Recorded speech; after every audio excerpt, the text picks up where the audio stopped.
What's going on, everybody? Welcome back to the Hardworking Happy Hour. I'm Sean. And I'm Catherine, and as always, we'll be breaking down all things trades, entrepreneurship, and turning your creativity into a passion career. That's what we do, and what are we going to do this week? Let's just jump right into what we're going to talk about, because it's super hard-hitting stuff, and we don't have time to waste. Yeah, we don't. We have a lot to accomplish. We do. Because we are 10Xing. We're 10Xing. Everything in our lives. It is a theory of, I guess, life and business and everything. It's everything, yeah. It's really everything. It's a book by Grant Cardone. You've probably heard of him. Famous sales motivation guru guy. Yep. And it's really popular in like the landscaping and outdoor space. There's a lot of 10Xers. People love this guy. They love to 10X everything. Mm-hmm. I've also gotten, like, I wouldn't say harassed, but it feels like harassment by people that take these 10X sales class and then they want to add you on Facebook and then DM you and say, I can get you 5 to 10 leads a month, doing this and that. And I click on their profile and it's like, went to the Grant Cardone 10X school of sales or whatever. So that always turned me off a little bit. The people that are just like 10Xers, I know a few of them that are just business owners and they're not trying to sell their marketing strategies to me or anything. I respect those people that are 10Xing. So I've always been intrigued by it. Mm-hmm. I wanted to dive in, see what it was all about. And so we decided let's read this book. Yep. I read it twice this week. Yeah. Well, listen to it. Audiobook.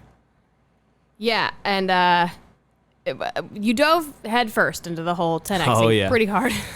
I did. Went full speed into 10X, and it's already like a very, like, it'll amp you up. Like, it's basically like I think the book's like, I don't know, 7 or 8 hours long. It was 8 hours, yeah. 8 hours. It's like an 8-hour motivational hype speech. Yeah. And I also listened to it at 1.3x speed. Yeah. Not quite 10x yet, but 1.3. So it really seemed like a super kind of frantic, manic hype speech, which I was into. That got me pumped up. I thought it was sweet. I also listened to it at a faster rate, and I couldn't tell if, like, I feel like that's just how he talks anyway, so it was like, I just felt like someone was, like, yelling at me for however long it took. Not 8 hours, because we sped it up. We sped it up, yeah. If you listen to, like, a regular audiobook and speed it up, like, you can tell that it's sped up by, like, the way that they're speaking. Yeah. You can tell that it's, like, fast, but the way that he speaks, it's almost like you forget that it's sped up, and you're like, this dude, 10X and must work. Listen to this guy. He's unstoppable. Yeah. So, I guess before we get into that, let's do drinks. Yeah, I need a drink before we really before we unpack this whole thing. Yeah, we got a lot to sift through. It's been a absolutely crazy 10X week. Yeah. All right, so what I got here is some high noons that were in the fridge in my garage. Nice. I have kiwi and I have guava. Guava. What would you like? I'll take a kiwi. Kiwi, you got it. I'll have one and you will probably have two. Then you can have one of each. Oh, okay. Thanks. Appreciate it. I will start with the kiwi as well, I guess. I like these. Like, always taste like melted popsicles. I like these a lot. Yeah, high noons are great. High noons are great. Oh, cheers. Cheers. Happy Sunday. We're doing this on a Sunday. We didn't address that, yeah. Yeah. It's Sunday. Yes, it's Sunday. It's Sunday evening when we normally record on a Friday. And why is that, John? We'll get into it. Should we wait to talk about that? I 10X too close to the sun, and I came crashing down in a ball of fire. And Friday, I packed so much into my schedule this week. Yeah. Because I was like, yeah, this is no problem. I'm going to 10X it. Yeah. This will be easy. Came around Friday afternoon. There was so much left to do. Hadn't fully edited the YouTube video that was getting uploaded on Saturday morning. So worked on that during the day. We decided to skip the podcast, put it off till Sunday, and then I had to stay up till like 3 a.m. on Friday night editing. Fell asleep for a little bit, woke up at 6 because I had to do some voiceover, so I had to drive over to the van, get the microphone, come back, did that in my garage while Max was still sleeping, and hey, got the video up. Yeah, you got did the it. video up. I was very impressed that you got it up. Yeah, got it up. yeah. I had to like punish myself for 10xing too close to the sun. Yeah. All right, so let's give like a synopsis of this whole idea, because I think a lot of people are probably like familiar with it, like they've probably heard about it or seen people that are 10xing or at a 10x convention, but I didn't really know what it was all about. Yeah. Till I listened to the book twice. Yeah. Give us a little synopsis. I feel like I can't even give a synopsis. Like my thing with 10x. I'm a bit of a hater when it comes to 10xing. Yeah. I feel like you can't give a synopsis because it's just a theory. He says, like, if you have a dream, 10x it. Stop being a little bitch. That's what he says in it. I love that his part. book. Yeah, I love that part. Don't lie, you like that part too. I like that part. Yeah. I like that part. And he says, like, you got to get rid of victimhood. Like, nothing is anybody else's fault. Everything's your fault, and you just have to own it and move forward. Which I was kind of like that as a vague theory, but the over-encompassing thing is just you have to 10x everything. You have to 10x your marriage. You have to 10x your relationships, your friendships. You have to 10x your business, your dreams, and your goals. And if you want to 10x the 10x, like you can't even, like even the 10x guy is like, oh, I wish I had 10x to my dreams even more. So yeah, he just, I guess the whole thing is that if you have a goal, like let's say your goal is to raise $100,000, which he uses this example in the book. You have to 10x it, and your new goal is $1 million, because if you fall short of your $1 million goal, you're still better off than your $100,000 goal or whatever. Yeah. Like, would you rather be 50% off of your 10x goal, which would be 500 grand, or would you accomplish your original goal, which was 100,000? Which one's better? Yeah. I think that makes sense. Sure. As like a vague concept with no actual instructions or guidance or there's not like a actionable whole lot steps. Of not a lot of whole lot of actionable steps. But what I got from it was I thought initially it was just kind of like you 10x your thinking. You set a goal, 10x it. Right. I'm not sure at what level that 10xing stops, because it could just go on forever. It could be infinite. Yeah, really quickly. But you also have to 10x your action. Yeah. Which that's where the problems arise, I would say. Yeah. It's easy to dream big, but then when it comes to actually doing something that there's only so much time in a day. As we learned this week.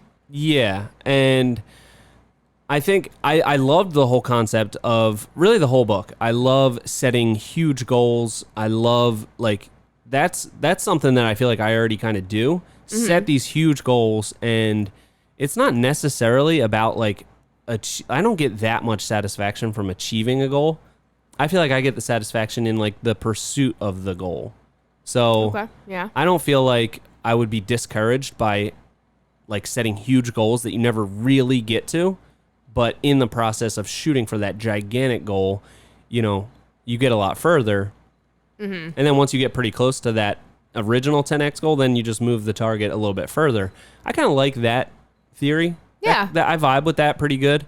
The 10x action, though, I feel like I was explaining this to my dad's friend yesterday about 10xing, and he didn't know what it was, so I explained it to him, and he was like, that sounds like how you already live your life. Yeah. And I was like, maybe that's why maybe that's why there wasn't that much room for me to 10x even more. Yeah. Because I already work a lot. Or is that, you should stop being a little bitch and... Yeah, see, that's the hard part. That's like the... That's what Grant Cardone would say. That's what Uncle Grant would say. Uncle Grant would definitely say that. He would be like, stop being a little bitch. Yeah. So yeah, maybe this is just me trying to, calm myself down for being a little bitch and say it's okay. Yeah, you're just placating yourself. Yeah, I don't know. So I still don't really know how I fully feel about 10xing, but there was still some really good stuff in there. Yeah. And like you said, there wasn't any. Most of the books that I've been reading are at least there's at least like references to studies or Right. An actual thing that happened, like a case study of a company and how it grew. This is kind of more just like complete theory and motivational hype. Yeah. It's just hype. It's mostly just hype. There's no actionable steps in the whole book. That's why I couldn't vibe with it, because it's like, okay, that's great. Like the concept, like the one on victimhood. I really liked that because it was like, like a bad thing happens to you and then that thing happened. So there's no point in dwelling on it. Just move forward from that point. And I like that. And I think that that's a great concept, but also that's really hard for some people. And, you know, it's not easy for somebody to bounce back immediately, but as a vague theory, I like it. Mm-hmm. But then there's no steps. He just says, don't do that. Don't do that. Don't let yourself be a victim. Don't do it. Yeah. And then there's no actionable steps. So it's like, how are you supposed to follow this? That's an actionable step right there. Just don't do it. If you're doing it, just stop. Action completed. How? Just stop. I can't. You're wasting time asking how. You just stop. That's it. Okay. And it's done. It's like a feelings thing. You just shove it deep down. Yeah, that's one thing that your psyche. I was very curious. I wonder what his feelings on like therapy are. That's a great question. Like, can you 10x your emotional well-being by going to a therapist, or is that just inherently being a little bitch? Yeah, that's a great question. We'll have to get Uncle Grant on here and see what his thoughts are. Yeah. Actually, speaking of this man, Grant Cardone, he was a real estate investor. I believe that's how he got his start, and then he moved his career more into like being a sales marketer, sales guru, coach, man, or whatever. But I was trying to look him up, Google him, give him a quick Google. Where do you start? Where does any normal American person start? Google. Wikipedia. Yeah, obviously. This man had his Wikipedia page taken off of the internet because he doesn't like that other people can write things about him.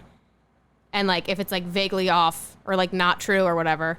But like, everybody has a Wikipedia page. That's so bizarre to me that like he was so butthurt by someone writing something that wasn't like perfectly true on the internet that he had his Wikipedia page taken down. So I wonder, I'm gonna do some good keywords on this episode. Maybe he'll Google his name. He'll find our podcast and tell us to take it down. Maybe. So, Uncle Grant, if you are listening to this podcast, we want to have you on. We want to hear your, maybe we just need to be guided the 10x way.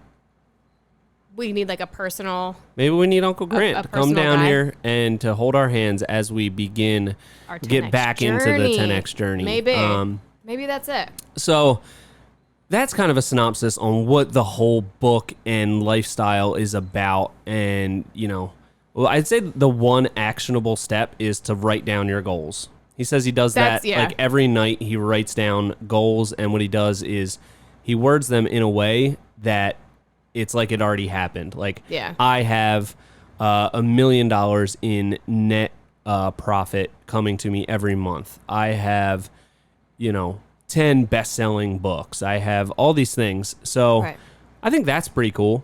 I like that. Yeah. I don't know if I could get down with it every day, but that's something that, hey, it works for him. Yeah. But I like being in the practice of writing things down or writing down goals so they're constantly on your radar. I think that is great. Yeah. I think it's super unhelpful to write like, all right, I'm going to sit down every night and I'm going to write down my goals. I'm going to write that I want to buy Disney World. That's my goal.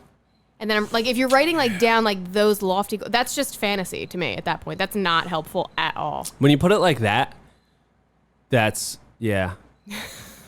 My instinct is to say you're not 10xing. Yeah. So it's definitely not going to be possible. But yeah, when you say it like that, I don't know where do you go from there? Like, what's the first thing that you do if that's your goal? Exactly. And right now you're just like sitting, like for us, for example, we're sitting here doing this podcast. Don't think that we're going to have enough money to buy Disney World anytime soon. Yeah. What's like the first step? Well, yeah. Where do we go from there? Write down that goal and then. Then what? Yeah. Then what? You need smaller goals along the way. Steps, yeah. Okay. Yeah, that's true. Man, I didn't think of that. But as like a concept, I think that it's great if you write down like your goals for tomorrow or like your goals for that week or that month or that year. I think that's great. Yeah, that's true. I love that. Goal setting is amazing. It is. And we do it. Yeah, all the we time. do goal setting, and and it has helped us. So let's get into a couple things that I really liked in the book. Okay. I'm gonna try really hard to not be so judgmental about it. Poo-pooing on it. Yeah, but we did kind of discuss I feel like I've just awoken from a bender. Yeah.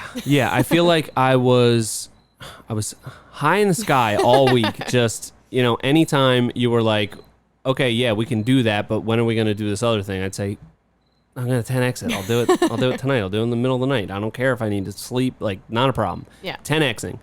I went pretty hard into it, and Yeah. I feel like I'm just awakening from that haze that I was in. Mm-hmm. So, yeah. All right. Yeah, I do want to hear your recap because before you read the book, you were a 10X. I don't want to say a hater, but you were a 10X. I was a big skeptic. That's the right word. Sure. You were a skeptic. And then you read the book and then you fell hard. You decided that was your lifestyle and you were committed to it. Yeah. And anytime we said anything, you were like 10X it, 10X it. It was a buzzword for sure. Yeah. And now you're a bit on the other side. So I do want to hear what made you fall in love with this theory. I think that I like that mindset. A lot of the things are things that I already thought of and kind of try to practice, like setting big goals. I like to do that. I don't like to look at something and say, oh, well, that's not really possible. I like to say, yeah, it's possible. We just have to figure out how to do it. So that really got me into it initially. And then the fact that there's really an emphasis on 10Xing your actions to get there. Yeah. And that's also something that I'm really big on. Like, if you are willing to work super hard and like really dedicate yourself to a goal, that's the only way that you're really going to get there a lot of times. So I think there are a lot of people out there that are going the opposite. Like, oh, I have this easy way that you can get all this success. Yes. So I really liked that there was this huge emphasis on you have to like hustle, do the work, and that's the only way that this is going to work. You can't just do the dreaming part. You have to also do the action. Yeah. So that really initially, from the beginning, I was into that. Yeah. I really dug it. Then the stuff like the victimhood and the ownership, that's something that I've always kind of liked that concept. And then I also read Extreme Ownership by Jocko Willink. I was the week that I read that, I was pretty jacked up. Yeah. So I really like that concept that you, especially as a leader, have to take ownership of everything that happens to you, good or bad. And we talked about this a little bit before when I was reading that book, and you were like, well, what if it really wasn't your fault? Like, what if something happened that like you literally had nothing to do with, that it happened to you? And I think there are instances where that can happen. Like somebody just comes out of nowhere and beats you up and steals from you or something. That's not something that, you could really avoid in every scenario. But I think just the mentality of after something has happened, good or bad, you have to look at it. Even if it wasn't your fault, you have to take ownership of it and look at how can I do something to, maybe not have this happen to me in the future. Yeah. Because that's the part that's useful to you. There's like nothing that you can gain by just saying, okay, it's this other person's fault. This happened to me. You really, if you take ownership and just say, okay, although this wasn't 100% my fault, it was mostly this person that did something to me. There are some things that I could learn from it to do better in the future to lessen the chance of something like this happening. What do you think? Yeah, I like the concept. I like taking extreme ownership and not being the person who passes the blame, but I just don't think it's that black and white where you can be like, everything is my fault and I did it, and because that's not like realistic. And I think that it's important to realize if something, like if you get jumped or whatever, that's not your fault. Like what about your actions can you change You can get jacked. Do martial arts. I guess, but like, that's just not realistic to me. I think that's, sure, maybe you don't. These are also like extreme examples. Like, Right. Like most of the things it is going to be a little bit your fault. Like somebody just like driving by and then running out of a car and punching you in the face and getting back in the car. I don't think you really need to dwell on it that much. Like, okay, how can I take ownership? It wasn't that person's fault. I think that it's just like, well, that was a little bit of bad luck. Yeah. Kind of random. Okay, so let's say you and your coworker are working on a project together and you're dividing and conquering, and that other person messes up their half of the job of like the project that you did together. Yeah. And that wasn't your fault, and the only action that you can take is like not to trust that other person. Yeah, I think can't. If you take extreme ownership and you're like, okay, this is completely my fault, that's not helping your coworker who messed up learn that they messed up, and that's just not true. So I'm not saying blame them. Don't like just pass the whole thing and be like, oh well, it's their fault. I'm not saying doing that, but it's just I think it's important to be realistic. I think it's a little bit dicey when it's like two people that are colleagues that are on like the same level. I think it really makes a whole lot more sense in like a leadership sense.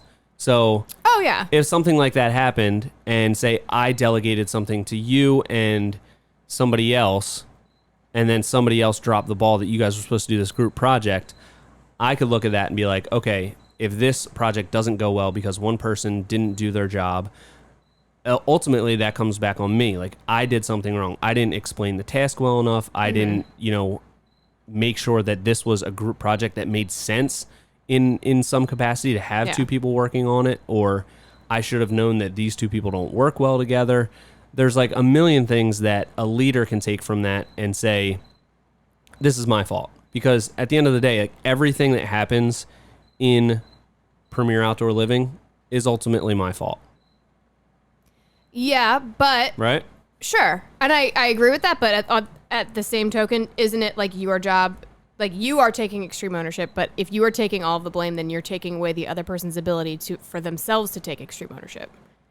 Don't you think? Yeah. That is tricky. I don't think that it's something that by taking extreme ownership, and maybe we should just say take ownership, because this is like sort of related to the Jocko Willink book, but we're about 10x. This is really a huge tenet of 10xing is not being a victim. So I think by taking ownership, you're not like completely like letting that person off the hook.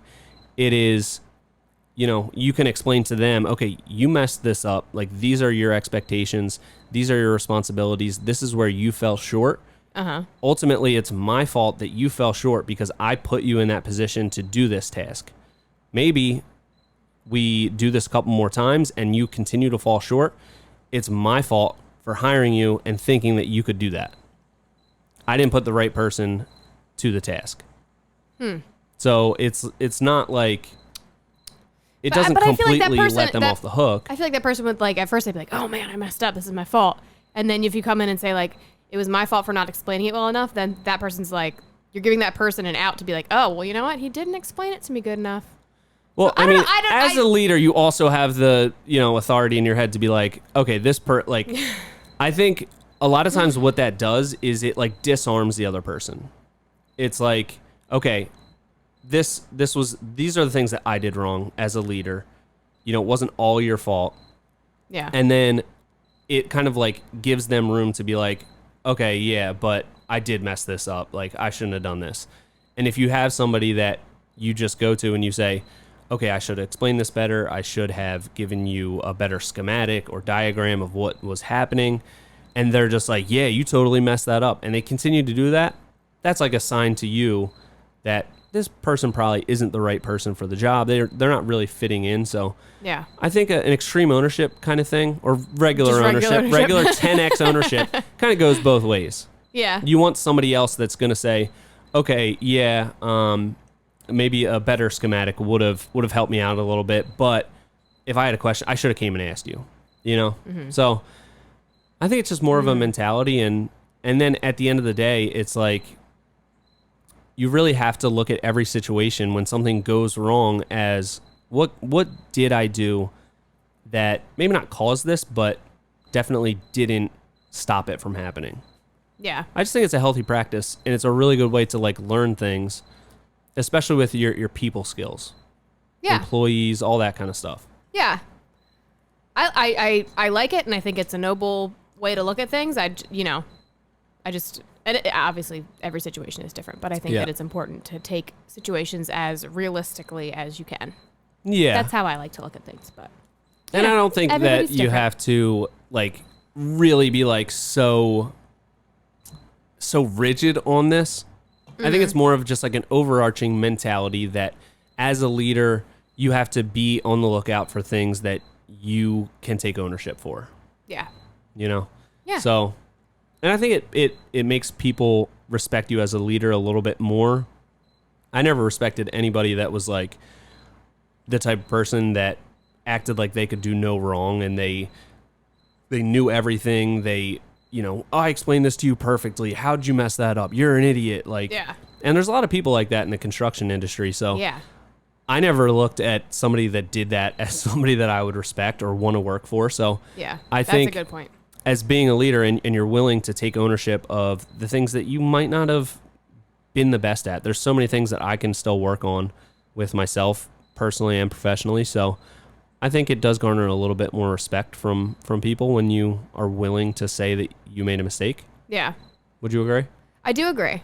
Yeah. And I think with this, it's just a good reminder to, if you want to grow as a person, you have to be willing to change up your perspective on things. Yeah. And I think that's like you just said, the way that you put that was perfect. It was just kind of like. Thank you. So I think we both agree that taking ownership to at least some degree is a really good thing. Yeah, absolutely. And that's something that's in the 10X lifestyle. Taking ownership, not being a victim. I think that is a healthy practice to at least a great extent. Maybe not in every scenario, but a lot of times you can look at what you did wrong, learn from it, get better, and move on. So yeah, I do like that. Yeah, I think it's a good concept. I have a couple other things that I did like from the book, but before I move, is there anything else that you stuck out that you really liked about the book? That I liked about the book? Yeah. Because I know it didn't really vibe with you. I did. I feel like I'm just such a skeptic when it comes to maybe most things. I don't know, but like I had all of these preconceived notions because this man, he was a real estate investor, and then he wants to be known as the go-to guy for sales. So immediately I'm like, well, anything he says, it's going to be a sales pitch. Yeah. It's just he's a used car salesman, snake oil con man, just trying to sell you the dream. And so he's good at it. I already went in, say anything, yeah. And I already went in with that mentality. So I feel like everything that he said, I was just like, yeah, okay, as a vague concept, that's good. Like I dream big, love that. 10xing your goals, love that. To an extent, yeah. To an extent. I love 10xing your actions. I think that anything worth doing is going to be 10 times harder than you think it is. Or in the book, he talks about like celebrities or athletes or whatever. Like there's no such thing as an overnight success. There's always tons of stuff on the back end that people don't see and assume that you've just become this overnight success, but that doesn't actually happen. So I like that. I like that it's acknowledging that like these things take a ton of hard work, like way more work than you think it is, way more work than your family thinks it's going to take or any of that. I loved that. That's incredibly true. Yeah. So there you go. There's something I liked. I liked that. Okay. Out of 8 hours, though. But everything else, I just felt like it was just a salesman trying to sell me the dream. That's. I liked the vague concepts, but yeah, it was hard for me with no actionable steps to back up these big lofty claims. I just couldn't vibe. Yeah. Yeah. But I will say, yeah, if you're a person who like you're down in the dumps and you wanna change and you need like a hype book, this is a good hype book.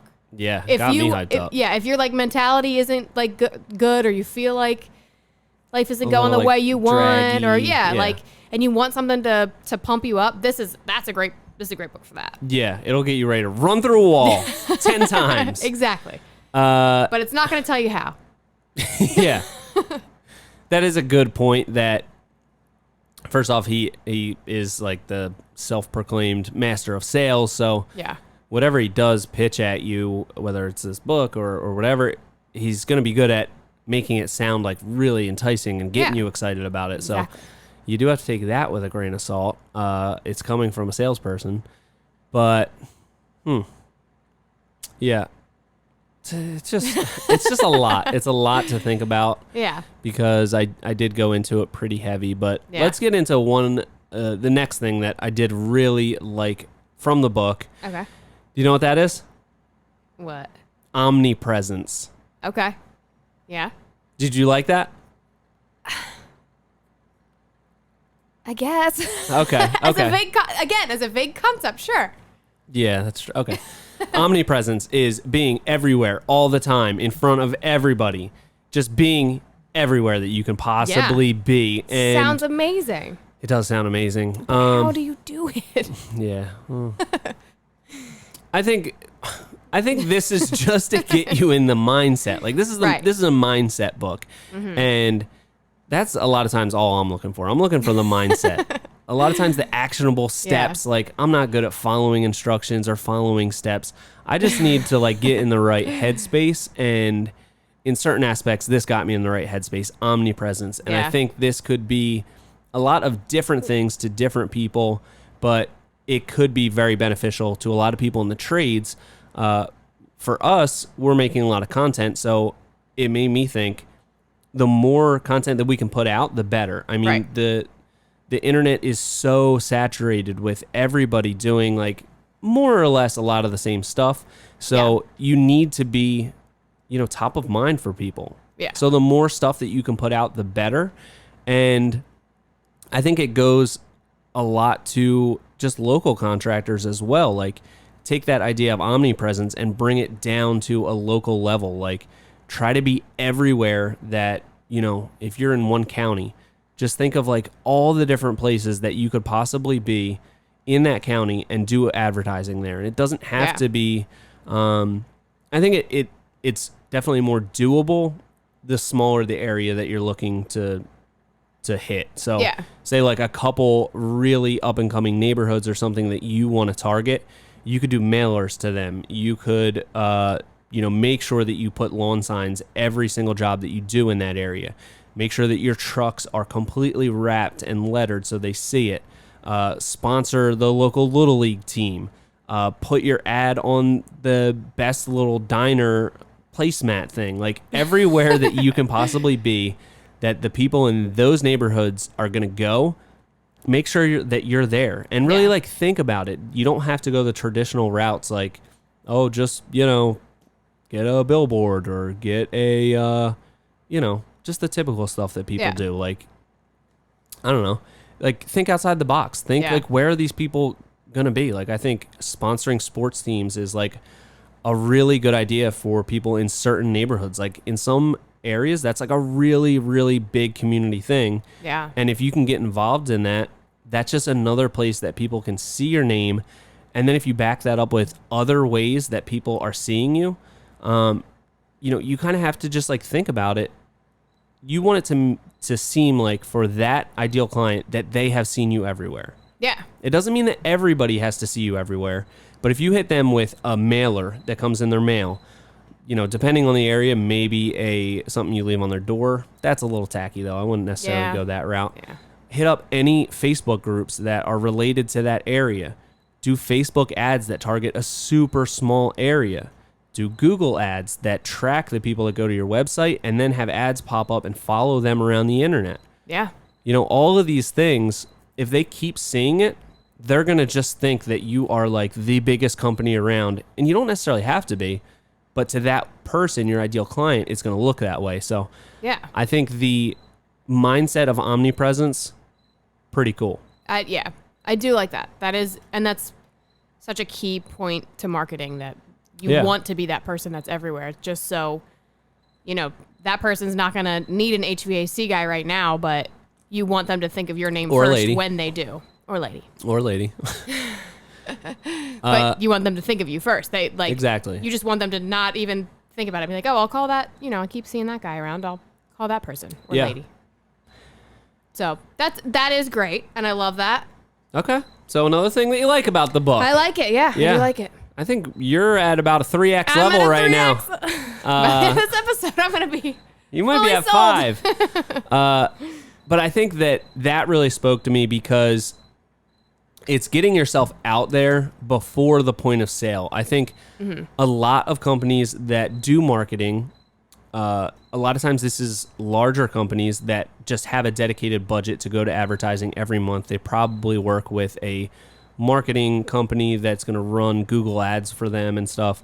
First off, those are really expensive to do for keywords like, kitchen remodeler in my area, local roofer, whatever it is. Those keywords are like really expensive to buy, and you're going to get calls from people like those are people that are ready to buy right then.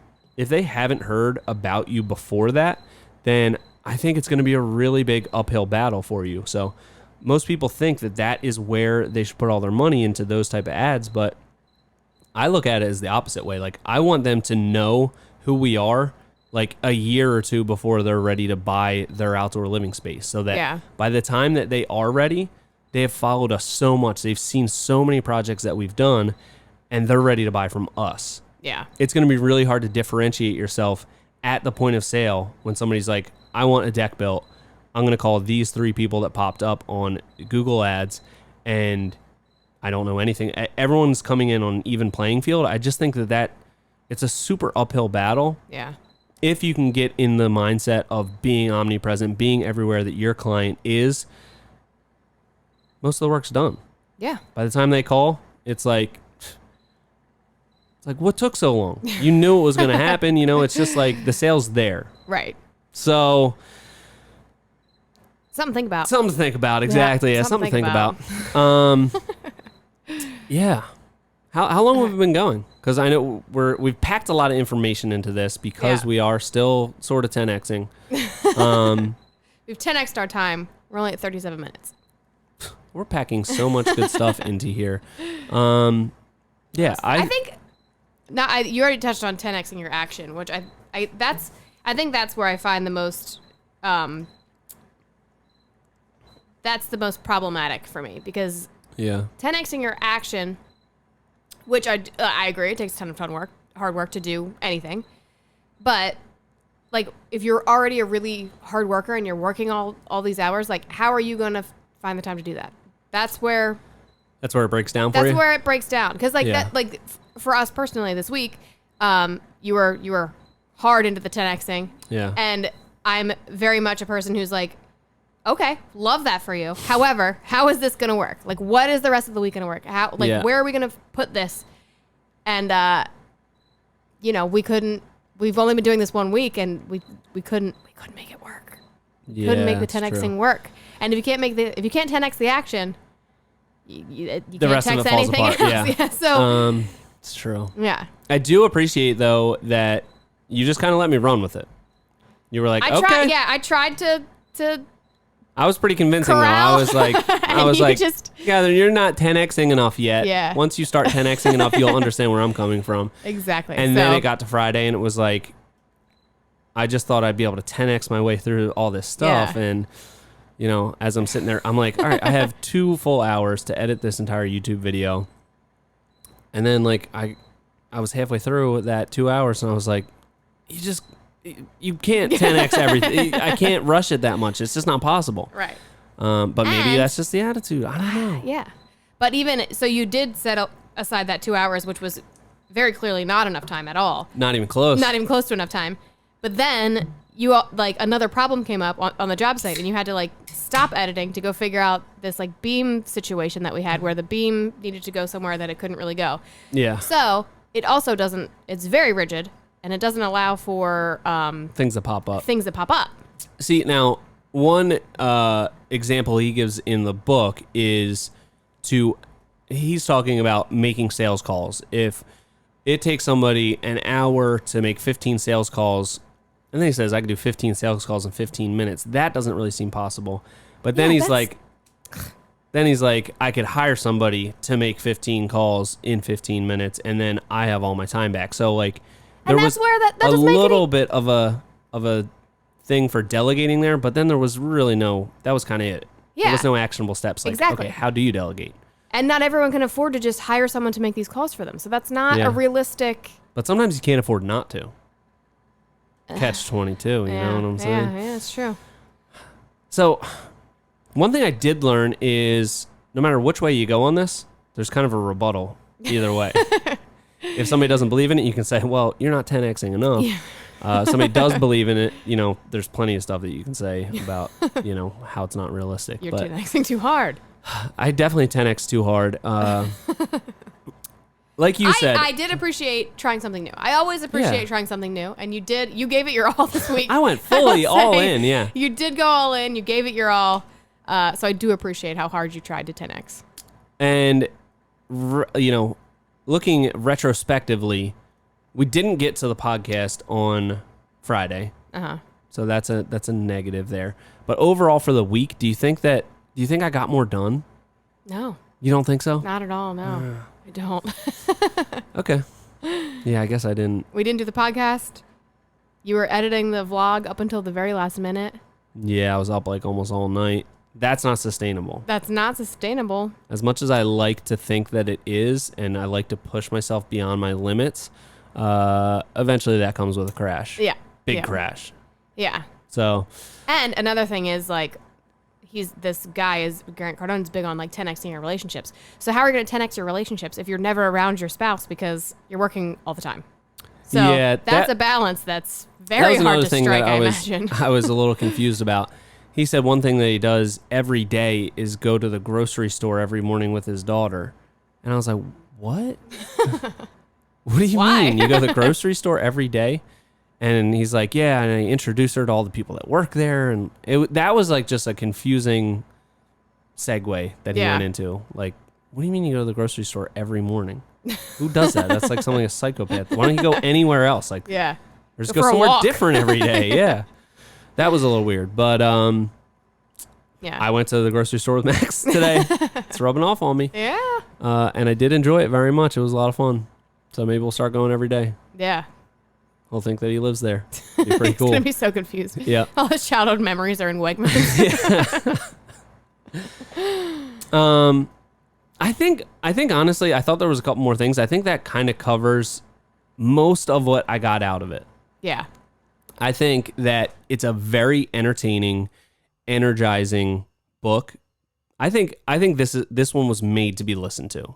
I think you can read this, but this one does very well as an audiobook. Some books are like a little bit slow, the narrator is a little monotone. Yeah. This one's an exciting book to listen to. I was listening to it while I was working out and it was getting me so jacked up. So I do think that it's worth a listen, but there are some pitfalls in it for sure. You just need to take it with a grain of salt. Yeah.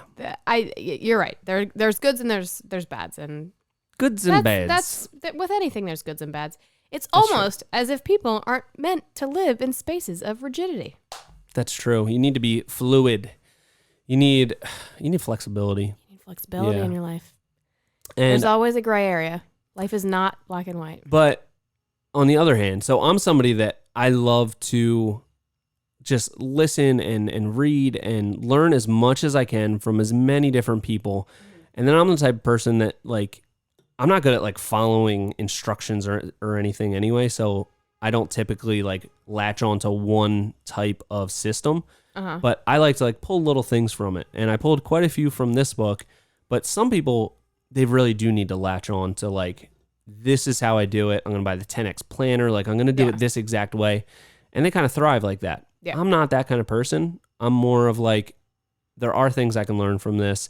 I like that. I vibe with this. That doesn't really apply to me. Don't need to, remember that. So that's something that could be different for different people. That's true. Something to think about. That's true. So there is, I will say that I while I am a skeptic, I did enjoy it, and I do think that I will pull some things out of it. Yeah. And it was just I love, like I was telling you this week, I just felt like I was in a very creative rut where I just felt like I wasn't coming up with any good ideas for like content or anything. Yeah. So like reading this type of book in those moments where I feel that way, it definitely helps like get me out of that. So I'm not a 10Xer. I don't think that I will be going to Grant Cardones conferences or whatever. Yeah. But it was still worth reading, I will say. Yeah, I liked it. I liked it enough that I read it twice. Yeah. Listened to it twice. And I think I'm all the better for it. Yeah. Because I really gave it my all. Yeah. I gave it. You did. I 10x'd all week. You did 10x all week. Yeah, I don't know if I was actually any more productive. Probably not. And if I continued at that pace that I did this week, I think one thing I did this week was I spent a lot more time in the field, belt on. Yeah. I did mean to say that. You did 10x that, and that was great. That was great. We made better content that way. We got more done, all of that kind of stuff. But that just led me to put off all the other stuff that I have to do all the time. So that's what I had to work on the video Thursday night. I had to obviously stay up till 3 a.m. on Saturday and then wake up at 6 to finish it before uploading it at like 9. Yeah. So actually, you know what? Sustainable. Maybe that is the definition of why I didn't totally love this book. Because of watching me go through it? Because I watched your downfall. No, because it doesn't address the sacrifices that you have to make. Like, it just keeps saying you're going to 10x all these things, 10x your action, 10x your dreams, 10x your goals. It doesn't say all the things you're going to have to sacrifice in order to operate at that high of a level constantly. That is true, yeah. They don't, but he does talk about 10xing your relationships and doing all this kind of stuff, but it doesn't, I feel like a lot of other books by people kind of lay out all the sacrifices that you are going to have to make. Like, you're not going to be able to go to that party. You're not going to be able to do the things that your friends are doing when you're building a business. So that is something that was pretty much completely left out, which it was just like 10x your actions and you can 10x everything. Yeah, but maybe you're just being a little bitch thinking about your sacrifices. Yeah. I don't know. I'm still picking up the pieces from it, but it's very popular for some people, and I enjoyed the book overall. I think I'm gonna kind of scale back the 10xing a little bit and like a 5x, 6x. Maybe like a 6x, and take the things that I really liked from it. There was a couple really good things, and then keep it on the bookshelf for if I'm in like a rut, a motivational rut. You put that thing on. Whew. You're ready to run through 10 walls. So I think we've covered it all. I think so too. I don't think there's anything else to say. Let us know if there is anything else you want to talk about, Uncle Grant. And Unky Grant, give us a call. Yeah, we'd love to have him on the show. That would be awesome. That would be cool. I feel like if he was here talking to us in person, we'd be totally bought in. We would be jacked. Is definitely like a full-on, like really good salesperson. Yeah. Motivating. Love his energy. I wonder what his like weakness is as a person. Everyone's got a vice, so I wonder what his vice is. I could see it being a lot of different things. I don't know. I could see him going any which way. Like, I could see him going to Vegas and just going nuts. Every which way. Yeah. All right, well, but let's not speculate on that. We don't know. Uncle Grant, when you get here, you can tell us. Yeah, we won't tell anybody. Okay, so I think we've covered that enough. Yeah. You know what time it is now. Oh, the secret question. You said that like you hadn't thought of a question yet. Now I'm ready. Are you? Are you ready? Yo, I thought of one too. Did you? Yeah, I did. 10x our secret question. Oh my God. Okay, yeah. We need to reevaluate this whole thing. Obviously, it's working. All right. Who wants to go first? You go first. Okay. Catherine. John. Name something that you have bought in the last, 6 months or a year, under $100 that has impacted you in a great way. Ooh, okay. Like that question? That's a good question. Yeah. Okay. What? I was so hyped up about coming here with a question already thought of. You didn't think of your answer. I didn't think of my answer. Dang it. So I'm gonna think about it. Go ahead. I hate to sound like a broken record, and I'm not. This isn't gonna be my answer. I'll think of another answer. But if I'm genuinely answering this question, yeah, it's alarming that stupid alarm clock yeah. app. It has changed my life. Yeah. And I don't want to sound like an ad because Alarmy is not sponsoring this at all. Not yet. I hope they do. Maybe they will one day. Yeah. But seriously, that has changed my life. And I'm I'm a 4:45 person on the dot, no snooze because of that alarm clock. So that has had a ripple effect into my life, and it has been just amazing. I agree. But something that I have bought. I mean, that works. Is that? Well, I feel like we've already talked about that. I don't want that. That's to be okay. Okay. Well, then that's my genuine answer, to be honest. Okay. My answer? What's you want your to know? answer?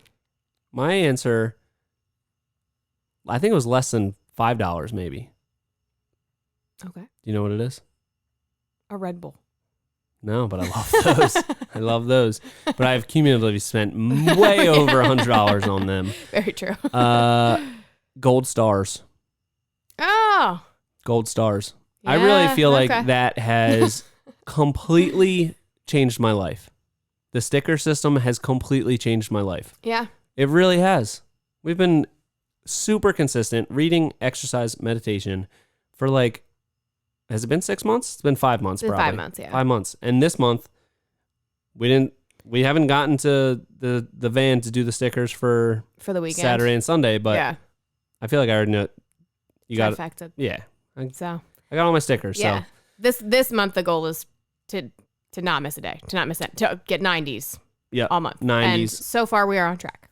Yeah. And the simple thing of like setting the goal, and then it's not like there's no reward. There's no like prize box or anything at the end of the week if we get a certain amount of stickers. It's just the sticker itself. But you stick with, no pun intended, the sticker system. And even if you miss a couple days, like normally I would be like, oh, okay, I missed a couple days. I'm out of it. Like, I'll wait till Monday. But now it's like, I got to look at the lack of stickers on the calendar. It gets me like back into it a lot quicker.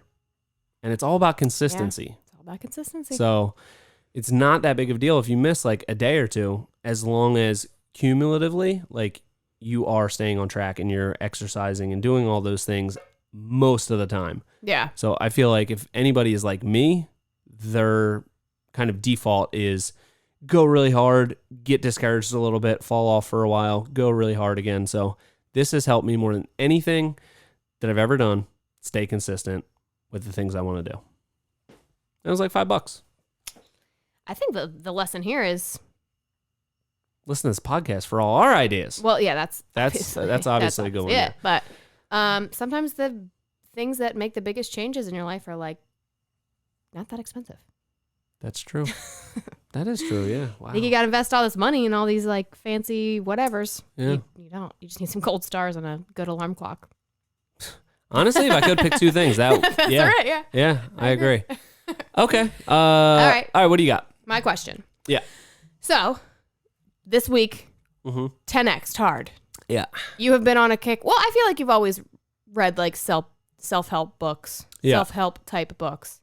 What is the self-help book that has made you, like what not personality trait, what pointer have you picked up from one of these books? What's that thing, and what has it like? How has it made a change in your life? What's made the biggest impact? Like of any book that I've read? Yeah. Like what changed? What book inspired you to change an action in your life that has had the biggest effect? That's a really good question. Because I like to pick up little things from anything that I read. Usually, it's just a couple things that like really stick with me for the long term. Let me think about that. Biggest thing that I've picked up. I mean, I hate to do something that we've said before, but I've said it before because it stuck with me the most. And it's if it's not a hell yes, then it's a no. Oh. Yeah. So that was from a book called Anything You Want by Derek Sivers. And I heard about it on the Tim Ferriss podcast. He talked about the book. So I ordered it, and it's a really super easy read. Yeah. You could read it in it's like maybe 60 pages or something. Did you read it? I have it. The way that it's formatted, it's just like each chapter is like a page or two. Yeah. So I have it sitting next to my like reading nook chair, and I do like a couple pages whenever I sit down to read it. I think that's the best way to read it. Yeah.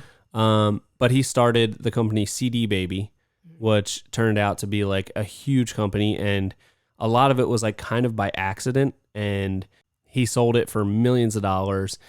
And it's just like a really cool perspective on his mindset on a lot of things, like thinking about the customers, like just thinking about like what they would want and where to prioritize your thinking around the decisions that you make in your business. And it's just like a super fresh perspective, totally different from stuff like the 10X rule. It's a really, really interesting book, and it sits next to my bed, and it's a book that I've probably read through like at least 5 times.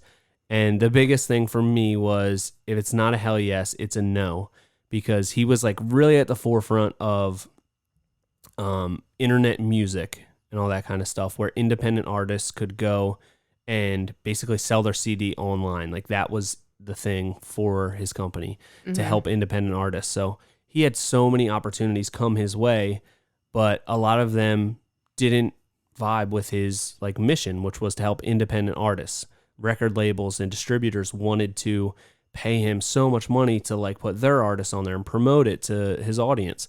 And he never did that because it wasn't what he set out to do in the beginning. And by sticking to his original mission, he was able to grow the company a lot bigger by doing that. So it's a super cool book. It's a really fresh perspective. And that line, if it's not a hell yes, it's a no, has stuck with me probably more than any other thing that I've read in any of these books. I like that. Yeah. Just an idea. Just an idea. Something to think about. Something to think about, for sure. I do feel like we have turned into a bit of a book club. I know. Recently, we talk about books a lot. We do. I wonder if there's some sort of other form of media we need to consume to like add some. I was just thinking today, to this. I am completely obsessed with audiobooks. I love audiobooks. I'm almost through another one. Which one? I'm almost done Outliers by Malcolm Gladwell. Oh, yeah. I read that. Yeah, that's a good book. Super good. Yeah, it's awesome. Is it like changing how you're raising Max now? No, not really. No. I mean, maybe a little bit, because that chapter I listened to today. It's, I mean, audiobooks are just such a cool way to like gain so much knowledge. Yeah. And it doesn't like, I always wanted to be the type of person that read like 50 books a year, but I never really read that much. The most I've read in a year is probably like 10 or 15 maybe. Yeah. But there's just not that much time, and it's really hard for me to concentrate in that way. I do a lot better with retention when I'm listening to something. So, and I can listen to it all the time. I listen to it every time I'm in the car. I listen to them when I'm working out. I listen to them. I was cleaning out the garage today. I was listening to an audiobook. So I am like fully obsessed with audiobooks, and that's like the best money that you could possibly spend, I think. Yeah. I'm constantly buying more credits on there. I think, I don't know, in the past like 4 months, I've gone through at least 20 books. That's Easy. amazing. Yeah. I love it. I love it.